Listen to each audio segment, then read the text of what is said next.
नमस्कार दोस्तों, आप सभी को वट सावित्री की हार्दिक शुभकामनाएं। दोस्तों, आज वट सावित्री का पावन व्रत है।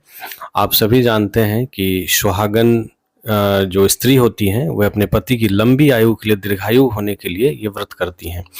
तो आइए हम जानते हैं कि इस व्रत के पीछे की क्या कहानी है, क्या कथा है।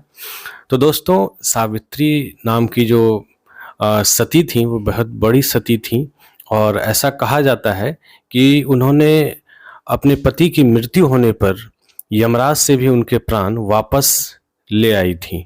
तो इसी उपलक्ष्य में हम लोग पौराणिक मान्यताओं के आधार पर वट सावित्री का व्रत जो है कि मनाते हैं।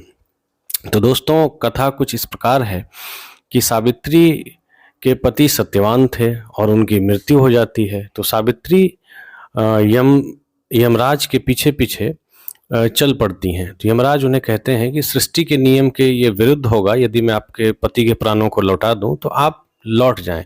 सती नहीं मानी। तो यमराज ने कहा कि आप व्रत मांग लीजिए मुझसे, वरदान ले लीजिए, परंतु मैं आपके पति के प्राणों को नहीं लौटा सकता हूँ। सती ने कहा कि हे यमराज, मेरे सास ससुर जो अंधे हैं उन्हें आप नेत्र दे दें। उन्होंने कहा तथास्तु।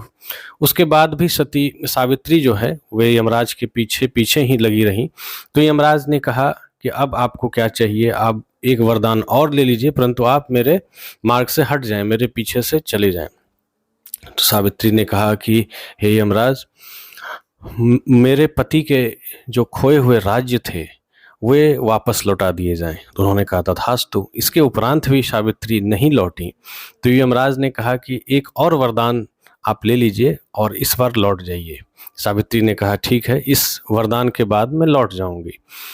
तो सावित्री ने कहा कि मुझे संतान प्राप्ति हो। यमराज ने कहा तथास्तु।